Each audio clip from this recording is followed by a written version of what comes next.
you, this new inaugural event, Chelsea Auto Legends, is this year celebrating the Le Mans 24 Hours, and you can see that extraordinary lineup outside, I'm sure you already have, of genuine Le Mans cars. But it's also celebrating that wonderful movie, the Steve McQueen movie, where you saw the 917 Porsche and the 512 Ferrari battling it out. There's one man whom we obviously have to have here, because if you think of Le Mans, you think of the Union Jack, you think of Derek Bell. He won the race 5 times. By my reckoning, he was extremely unlucky not to win it 9 times. He did the race, how many times, Derek? 26 Le Mans 24 Hours. He's still at it. He was racing at Brands Hatch yesterday. He was testing Bentleys at Bruntingthorpe on Thursday. He's on an aeroplane back to do a 3-day event in Arkansas as soon as he's finished here. He never stops, so it's great that you fitted us in. Derek, welcome to Chelsea. Thank you. Well, I couldn't very well not, could I? It's funny, the people at Brands couldn't quite understand why I wouldn't stay and go along today to watch the DTM, and I tried to explain to them that I had a much more important engagement, but they actually fortunately understood, because they did know a bit about Le Mans history, but it was not easy to start with.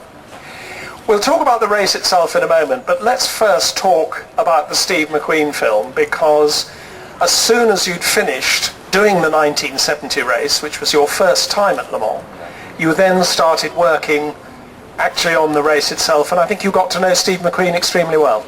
Yes, well, I'd had my couple of years' experience at Ferrari, which was great, Formula 2, Formula 1, and then out they came with a sports car, which was the car you see on the right, the 512S. Actually, that's an M now, but it was an S, I think I'm right in saying.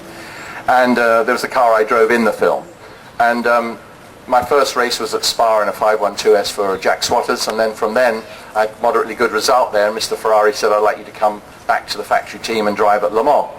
And so I went there and drove with Ronnie Peterson, and of course we had a pretty bad time there. I mean, we were fine, the engine blew up for us, but they all thought we were involved in this 5-car crash, which I managed to slip through without anybody noticing, and I was really, and even the Ferrari team to this day believe I was in the crash.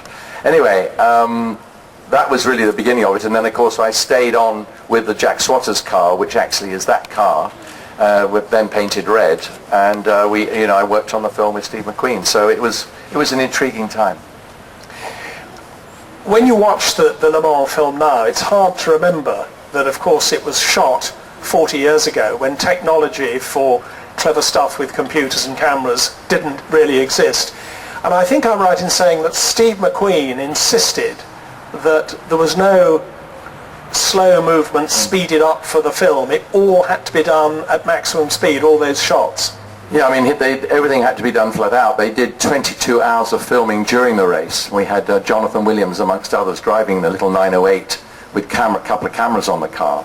And also they had cameras around the track. So they actually had 22 hours of footage of the real race. And every evening when we were making the film, it's like a month later, they would actually take us in a room in the morning and say, look, this is the scene as the cars were streaking through White House in the second hour, and we want you guys, because we had all the same cars, we want you to go back in that order and then reenact it, and then they'd do the trick work that they had to do. That actually died a death after a few weeks when they realized that it actually was too hard to do, but it was really kept as real as possible, and the speeds, we kept up the speeds, and as you know, dear old David Piper, that is here somewhere because I drove in with him, he was involved in a crash and I was involved in a fire, so it was all done pretty darn true to life. Let's just ask how many people in the audience here have seen the Steve McQueen film. Either did you see it when it first came out, or have you seen it something? Got an awful lot of hands going up. We've got some clips. It's difficult for us being so close to the screen to see them, but I hope you will be able to. I'm just going to ask Stuart, who's working away behind with the computer, to show us about 35 seconds of the car-to-car footage between actually that 512 Porsche and the 917. So Stuart, if you can roll, he's just looking in his computer to find the right little bits. Here it comes. I hope you can see this.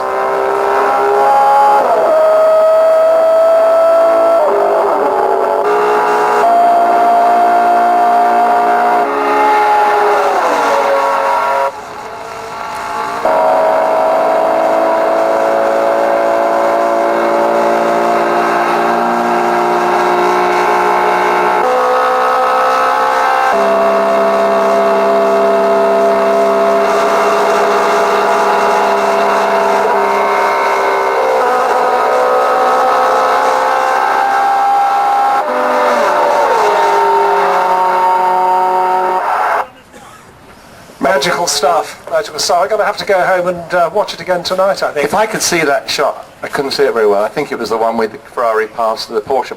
Ferrari past the Porsche, and on the back of was it that way around? The Ferrari. No, that was the Porsche passing the Ferrari. Yeah. I was driving that car, and they put a frame across the back of it, and the frame was bolted onto the back of the chassis, and it came out so that the camera was right in the middle of the body at the back of the Ferrari, and it was on a magnet, and this frame came out, and we had to go down the Mulsanne Straight, and obviously we didn't go at 200 miles an hour, we were doing probably 130, well, it felt like 300, but it was, and we went down there, and the principle was that I would pull out, and actually with this frame sticking out the side and drive down the side of the Ferrari, because obviously Steve wasn't allowed to do the really dangerous stuff, they gave it to us mugs, and so I drove down beside the Ferrari, and as we went down, obviously the idea was to get as close as you could, so it was pretty impressive. Trouble is with CinemaScope, it looked very unimpressive, but we were literally 4 or 5 inches apart. As I went down, the trip on beside the camera would hit the bodywork at the back of the Ferrari, and the camera on the boom would swing around like that, and come out behind me in the Porsche, and as I went along beside the Ferrari, it would pick the wheels as I went by, filming them. And the first time we did it, as I went down the Mulsanne Straight, it flicked back. And of course, literally, you didn't realize how heavy it all was. Nobody had calculated that. So as it swung around, hit the back of the car, the front of my car sort of jarred across into the Ferrari at 150 and was a bit nasty for a minute because mine lifted up in the air. So we decided it needed a stronger magnet, so and it would go back more leisurely. And that's what happened in the actual event. But it was quite amazing how they did those things. In the end, your car caught fire and you were actually quite badly burned. Well, no, actually I was lucky. It wasn't really badly burned, but at the time it felt bad, and Steve and I were doing a shot down from Arnage down to all the way down to the chicanes. I mean, we used to take great chunks of the track, and the French, being French, just shut half the track, half all the roads, just for us to film. And I remember we went down, and Steve did our file split. I can't remember what we were doing with the Ford GT40 with the camera on it, filming stuff as we went by. And we both had, obviously I looked a little bit like the German actors. I wasn't doing all this stuff, but I had the face mask across here, and the face was somewhat similar to Eric Stahler, and Steve had the mask as well, so it didn't really matter who was behind the mask. And we had a sort of big flashlight or big light, floodlight down in the cockpit on the left, and this was like 3 months into the film. We got down to the Ford chicane, and I somehow lost the clutch, so I said to Steve, he said, come on, let's go back, because he loved to go flat out the whole time. So I said, I can't get it into gear, you carry on and I'll carry on. So I then managed to jump it into gear, and off I went. He'd gone. So I'm tootling back, come around the Indianapolis corner was the wrong way, and suddenly the car just exploded. It was closed then, of course. And it exploded, sort of this big boom went up in the cockpit. And I realized, because the cars weren't being maintained perhaps the way they would race-wise, and there must have been fuel laying there, and something exploded. And of course, you're even doing 60 miles an hour to stop a car, and you have to undo the door here and lift it here under your seat belts and bring it to a halt without a handbrake, because every time you took the foot off the brake, it kept rolling. And when you've been doing 150 miles an hour, 30 seems quite slow. So you're ready to jump out and realize you shouldn't, so you go back in again, a bit more brake. And then I jumped out, not feeling I was burnt, and suddenly I realized this side of my face was burnt. So I called for a fire truck for the car, and then I realized that they needed an ambulance as well. And then I must tell the funny part, was that if there is a funny part when you get burnt, while the car was flaming, and the pictures in Steve's book, or I know I've got the photographs, they're there. Oh yeah, but that's it, shows the picture of the car there, Rennie Guissard sitting on it. And I mean, the fire was unbelievable. And so when the ambulance arrived, it was one of these old Renault French ambulances, and Sister Bridget was sort of on the film, she was a genuine nurse. And so she says, okay, Derek, she says, in the back. So I climb in the back, and she makes me drop my trousers, because we wore two-piece overalls. And she sort of stuck a needle in my bum, and then says, lie on the stretcher. So I lay on the stretcher inside the ambulance. And of course, she hits on the door like that and says, okay, driver, drive on. So of course, in usual French manner, he's in a hurry to get on, lets the clutch out.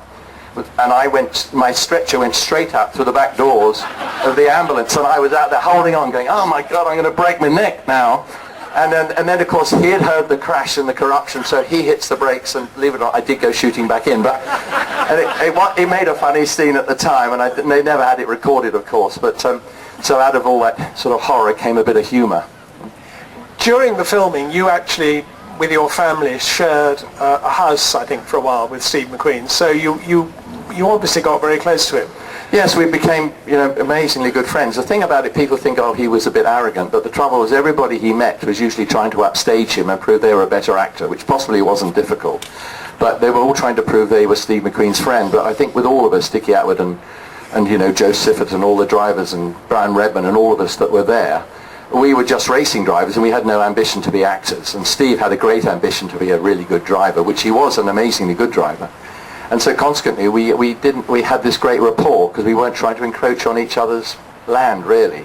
And as I say, we got on really well. We had a lot of laughs together, which we can't go into now, really, because we haven't got all day. But it was highly amusing, and we ended up sharing a sort of a mini chateau together at the end for about the last month. And then I subsequently saw him afterwards in Hollywood and that sort of thing, and we became good friends.